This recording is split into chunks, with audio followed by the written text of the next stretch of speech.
Assalamualaikum warahmatullahi wabarakatuh. Bismillahirrahmanirrahim. Alhamdulillahi wa kafa. Wassalatu wassalamu ala nabiyil mustafa wa ala alihi wa ashabihi ahla sidqi wal wafa. Marilah kita senantiasa memanjatkan puja dan puji syukur kepada Allah atas semua nikmat yang Allah limpahkan kepada kita. Tidak lupa sholawat dan salam senantiasa kita sampaikan kepada Rasulullah Sallallahu Alaihi Wasallam. Di hari yang berbahagia ini, walaupun kita tidak bisa bertemu secara langsung sebagaimana kajian-kajian yang telah kita lakukan, namun pada kesempatan ini kajian kita tentang informasi dunia Islam akan kita sampaikan dengan rekaman video, yaitu terkait dengan perkembangan terkini yang terjadi di Timur Tengah, wabil khusus yang terjadi di Suriah hari ini, juga yang terjadi di Turki Selatan, di mana kita ambil judul pelanggaran Suriah dan respon negara Turki serta dampaknya bagi warga sipil yang ada di Suriah dan khususnya yang ada di Idlib. Kenapa ini saya ambil tema pada kajian hari ini? Karena ini tidak banyak diketahui oleh umat Islam. Umat Islam hari ini disibukkan dengan yang namanya virus corona di seluruh dunia. Sehingga perkembangan-perkembangan yang seperti ini, informasi berita seperti ini tidak didapatkan. Maka pada kesempatan ini akan kita sampaikan informasi dunia Islam terkait dengan pengkhianatan rezim Suriah terhadap perjanjian kepada Turki di Idlib khususnya. Kita mulai dengan firman Allah Subhanahu wa taala dalam surat Al-Anfal ayat 58. A'udzu billahi minasy syaithanir rajim. Bismillahirrahmanirrahim. Wa imma takhafanna min qaumin khiyanatan fambit ilaihim ala sawa. Innallaha la yuhibbul khainin. Dan jika kamu khawatir akan terjadinya pengkhianatan dari suatu golongan, maka kembalikanlah perjanjian itu kepada mereka dengan cara yang jujur. Sesungguhnya Allah tidak menyukai orang-orang yang berkhianat. Surat Al-Anfal ayat 58. Ibnu Katsir dalam kitab tafsirnya mengatakan bahwa yang engkau telah mengambil perjanjian dari mereka, atau khianatan atau pengkhianatan, yang dimaksud adalah dengan pengkhianatan.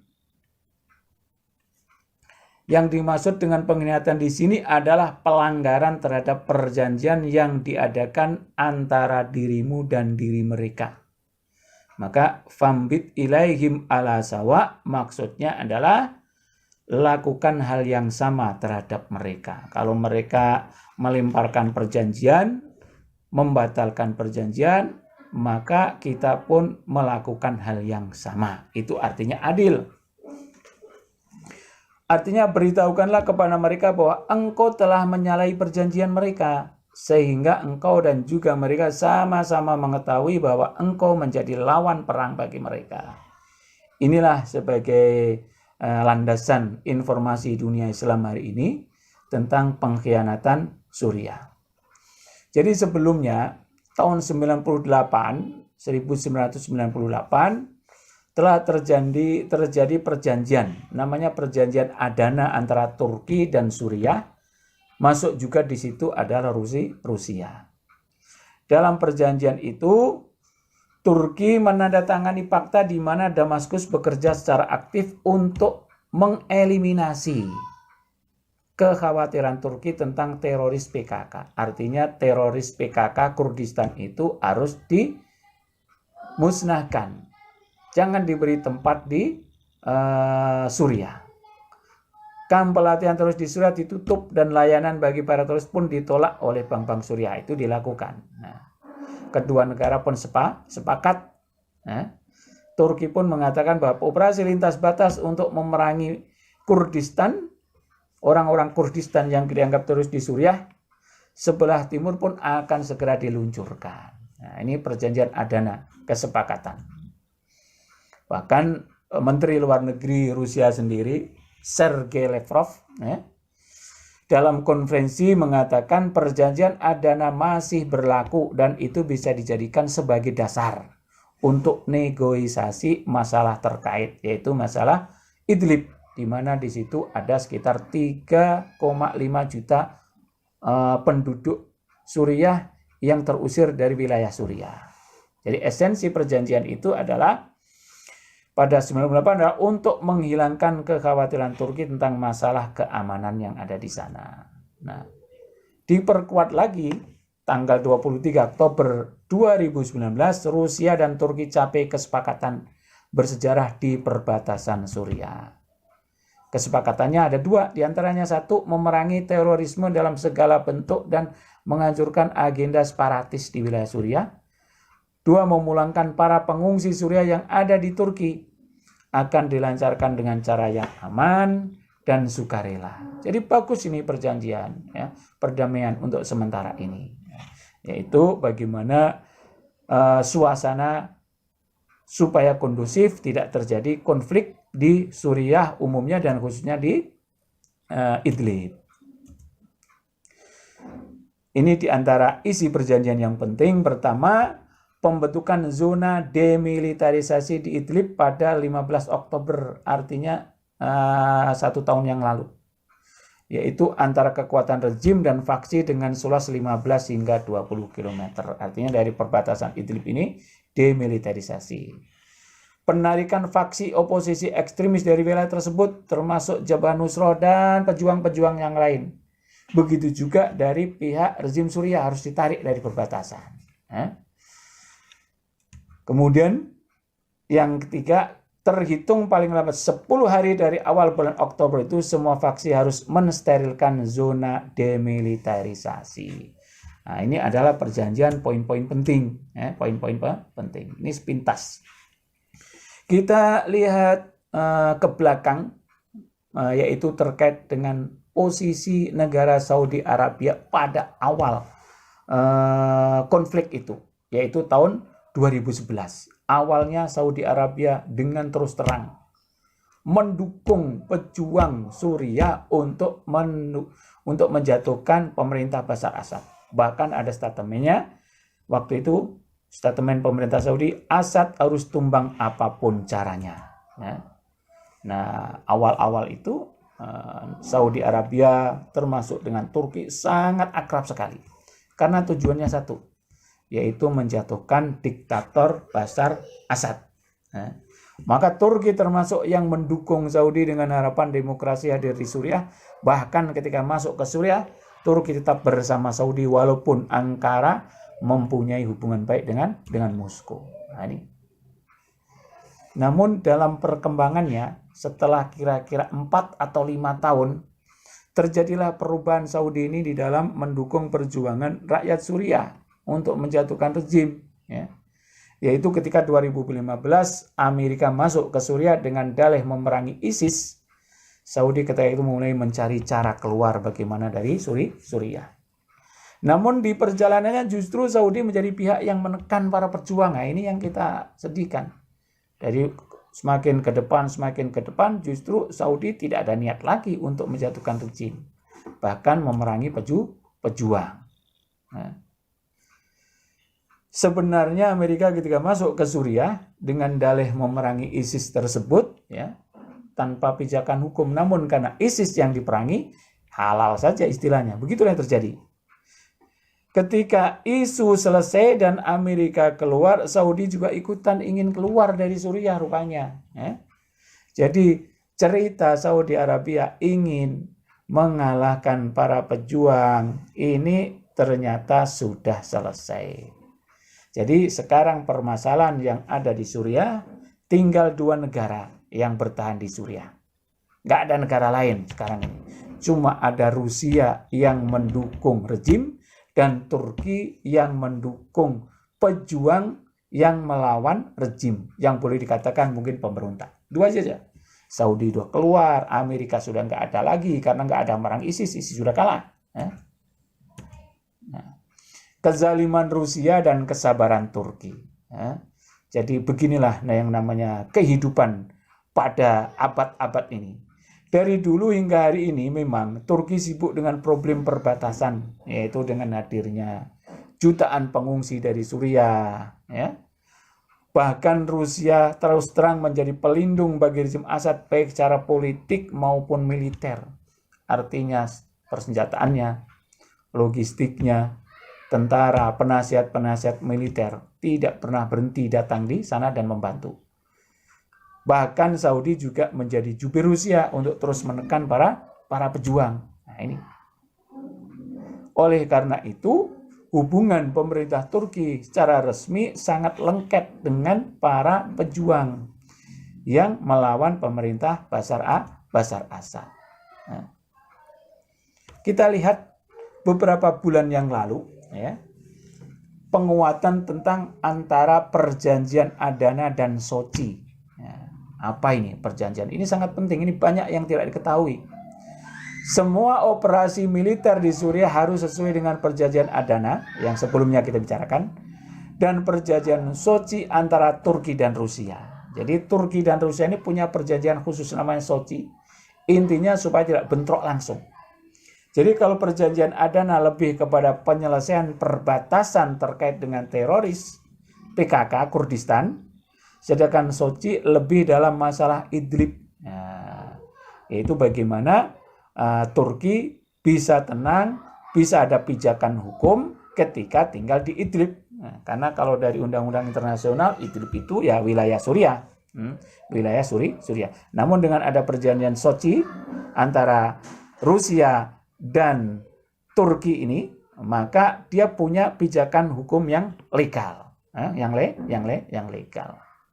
Nah, itulah intinya, ada dua perjanjian tadi, namanya Adana dan Sochi, intinya untuk keamanan. Namun ternyata perjanjian itu dikhianati oleh Suriah dan dibantu oleh Rusia dalam perjanjian Adana. Ini sama juga dulu kalau kita belajar Sirah Nabawiyah, ada namanya perdamaian Hudaybiyah antara Nabi Muhammad SAW dan orang-orang musyrikin Quraisy Makkah. Genjatan-jata 10 tahun.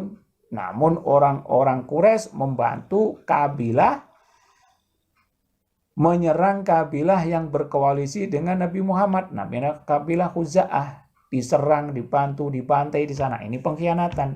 Maka Nabi Muhammad SAW pun membantu koalisinya sehingga ditaklukkanlah Mekah. Nah ini. Bagaimana bentuk pengkhianatannya? Pasukan Suriah menggempur Idlib. Turki pun membalas serangan memakai jet F-16.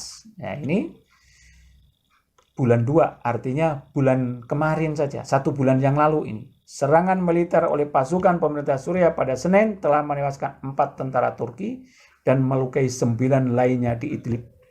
Bahkan 34 tentara Turki tewas karena dibom Suriah. Pasukan Presiden Suriah Bashar Assad dengan dukungan kekuatan udara Rusia baru-baru ini menerobos masuk ke wilayah Idlib yang masih dikuasai pejuang. Nah ini setelah pelanggaran atau pengkhianatan yang dilakukan oleh rejim Suriah, apa yang dilakukan oleh pemerintah Turki?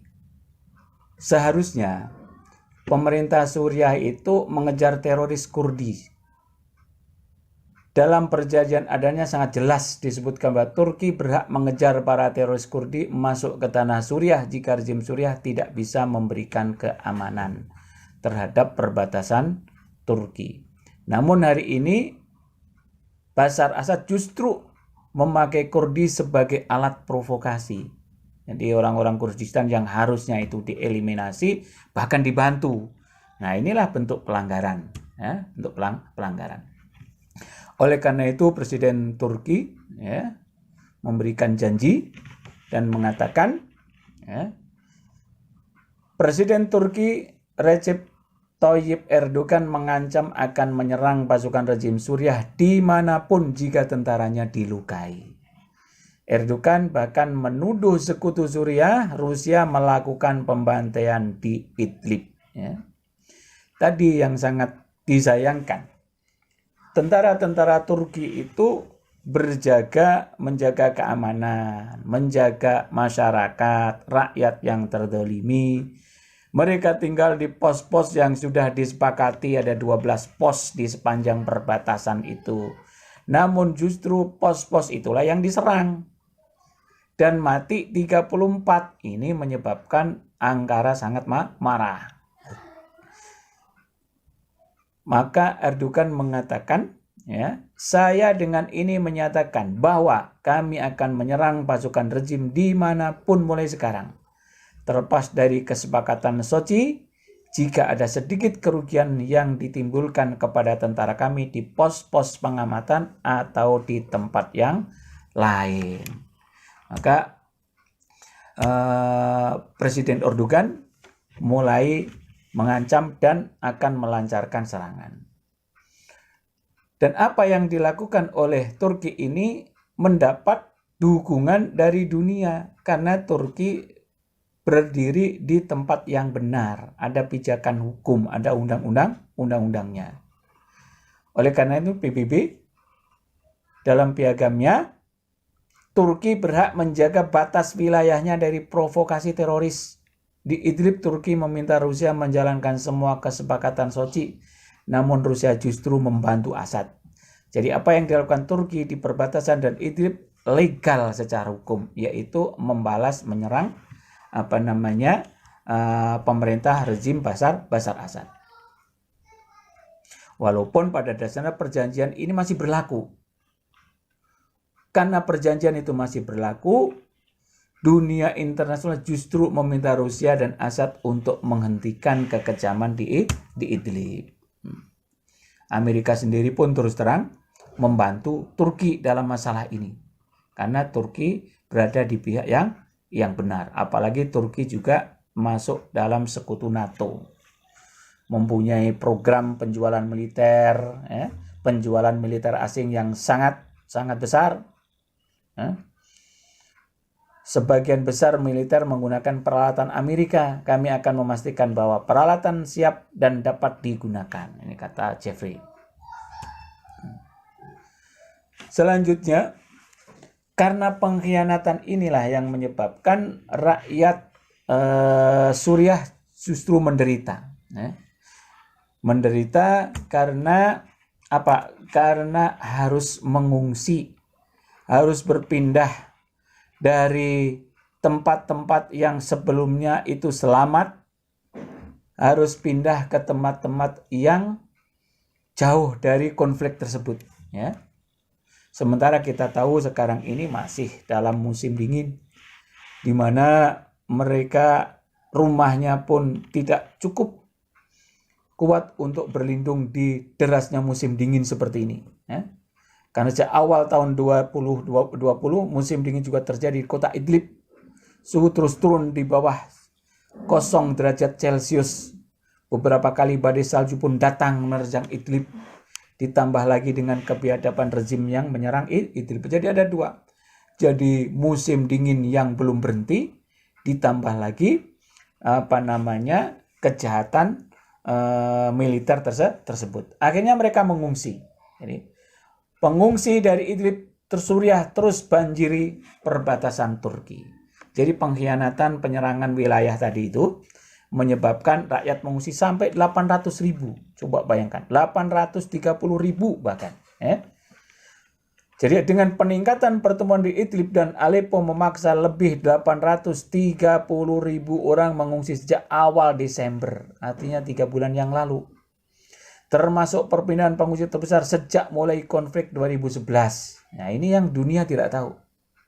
Ternyata corona yang di bagian negara mungkin paling banyak 20.000. Nah, ternyata ini sekali kejahatan ini diluncurkan oleh rezim Bashar Assad, 830.000 harus meninggalkan dalam keadaan musim dingin seperti ini. Banyak pengungsi yang bergerak ke utara menuju kamp-kamp yang sudah sesak di dekat perbatasan Suriah. Ini yang terjadi. Mereka pergi hanya memakai pakaian yang melekat di badan. Makanan pun tidak tahu kapan akan mendapatkannya. Di sini gambar-gambarnya sangat menyedihkan sekali, ya, sangat menyedihkan sekali. Rombongan mobil sepanjang ada sekitar 3 km, orang berjalan kaki, ibu-ibu yang membawa anak-anaknya menangis, jalan kaki nggak pakai sendal, kelaparan, menyedihkan. Berbondong-bondong meninggalkan Idlib. Kok meninggalkan Idlib? Ya, Idlib yang di perbatasan, ya, yang berbatasan dengan Suriah, yang dibom, yang diserang oleh pemerintah Bashar Assad, mereka melarikan diri. Mau berlindung di dalam Idlibnya, nggak ada tempat lagi. Akhirnya mereka masuk ke wilayah Turki Selatan. Jadi ribuan warga sipil telah melarikan diri dari desa-desa dekat garis depan di Provinsi Idlib karena telah diserang oleh rezim yang merupakan benteng pertahanan terakhir pejuang Suriah. Ya, yang menyedihkan. Nasib para pengungsi melarikan diri. Jadi pengungsi di Suriah ini berpindah dari satu tempat ke tempat yang lain. Pindah misalkan ke wilayah B, dikira sudah aman, ternyata di situ diserang lagi, pindah lagi ke wilayah C, pindah lagi, begitulah. Sedihnya saudara-saudara kita yang ada di sana di saat semua kekurangan. Karena pemerintah Suriah berusaha menghancurkan kubu utama terakhir oposisi. Ya.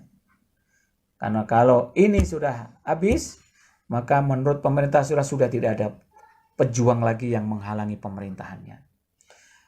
Begitu juga kalau orang-orang masyarakat Idlib ini kalah, maka tidak ada lagi tempat berlindung orang-orang Suriah yang Sunni khususnya bisa menyelamatkan dari kejahatan dan kezaliman Bashar Assad.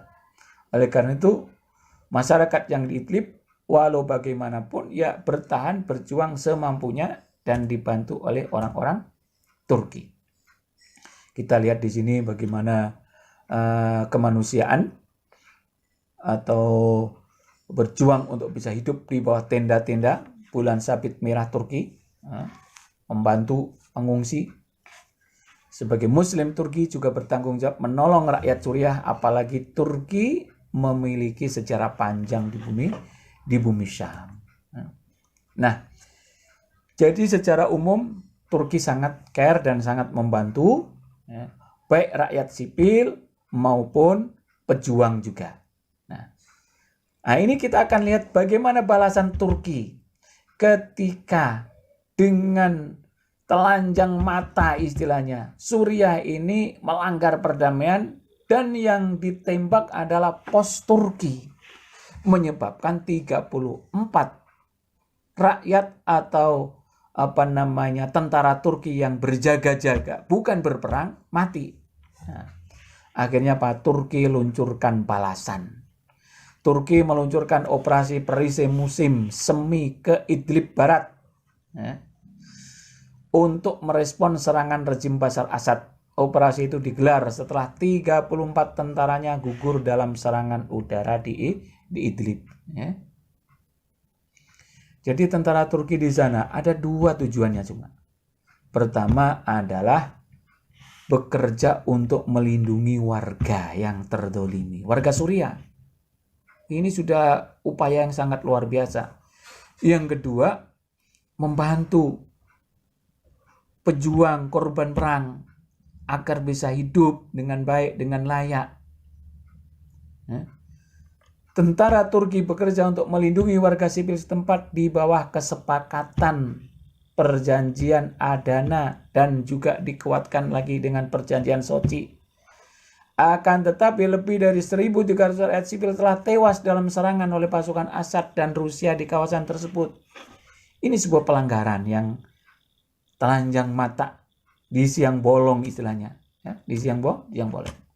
Apa yang dilakukan Turki? Nah, ini Turki andalkan armada drone untuk keunggulan perang di Suriah. Ini sebuah usaha yang sangat luar biasa.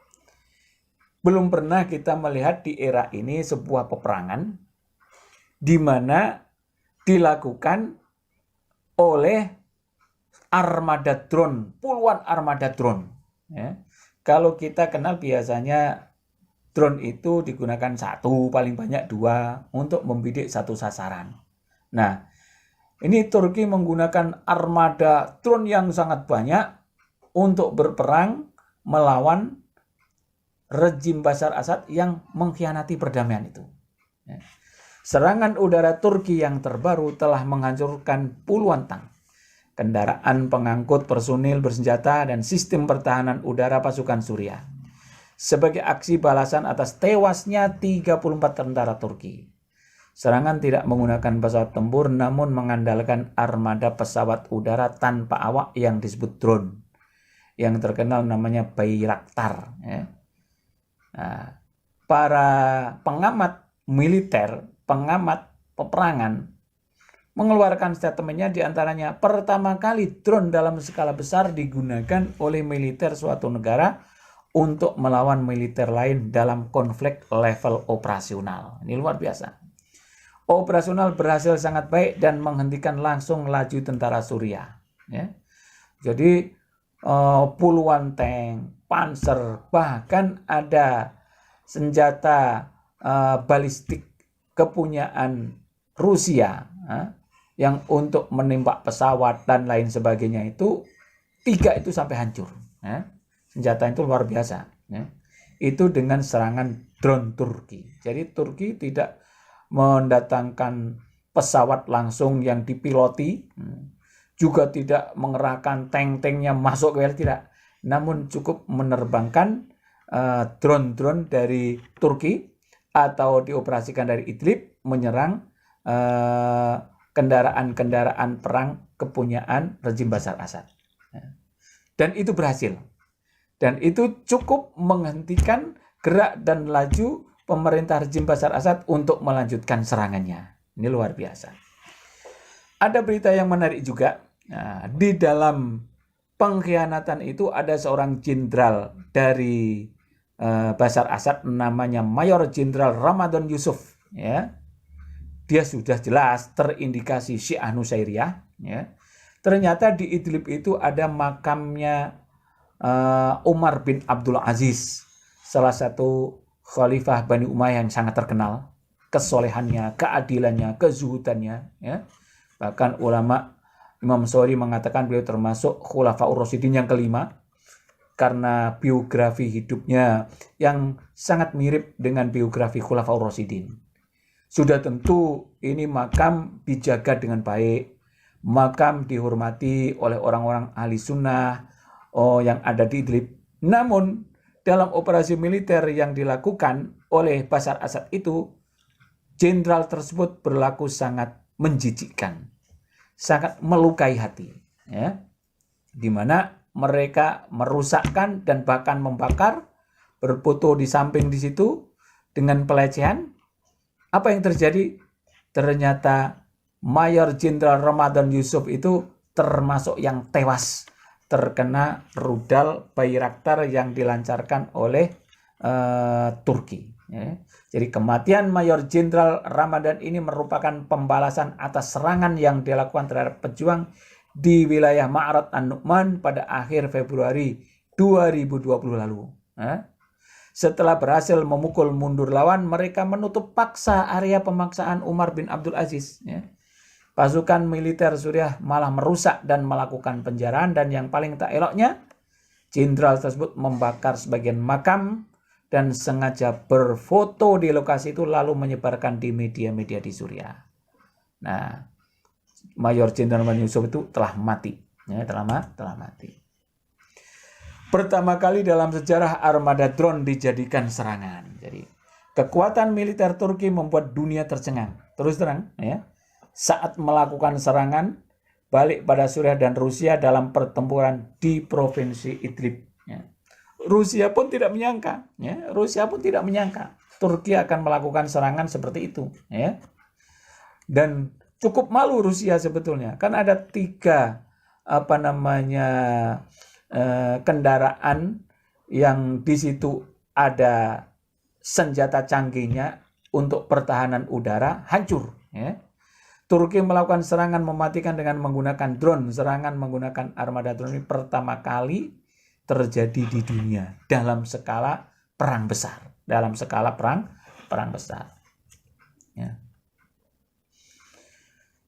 tujuan Turki di Idlib.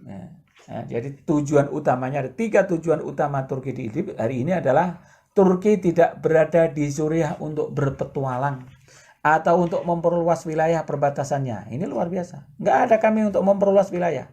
Juga tidak ada berpetualang sebagaimana negara-negara lain yang suka berpetualang. Maksudnya di sini adalah seperti mungkin Amerika yang berpetualang di Afghanistan, menjajah Afghanistan, menjajah Irak, atau penjajah-penjajah. Tidak, kami tidak berpetualang. Juga tidak ingin memperluas ke wilayah perbatasannya. Yang kedua katanya Turki di Suriah untuk melindungi warga yang terdolimi. Itu sudah jelas kalian. Turki tidak tertarik pada minyak atau wilayah di sana. Kami ingin mengamankan perbatasan kami dengan zona aman. Ini tujuan utama di Turki di Suriah. Nah, total kerugian Suriah akibat pengkhianatannya. Wa imma takhafanna min qaumin khiyanatan fambit ilaihim ala sawa. Satu, Turki berhasil melumpuhkan 2.557 tentara rezim Assad. Jadi dengan serangan drone yang luar biasa itu, tentara dia mati sekian itu tadi. Menghancurkan 2 jet dan 2 drone, menghancurkan 8 helikopter, dan menghancurkan 135 tank. Menghancurkan 5 sistem pertahanan udara milik rezim Suriah. Nah ini sangat canggih sekali nih. Namanya Pantsir S1 Air Defense Missile Gun System SA-22 Grihon Russian. Jadi kayak truk besar begitu ya.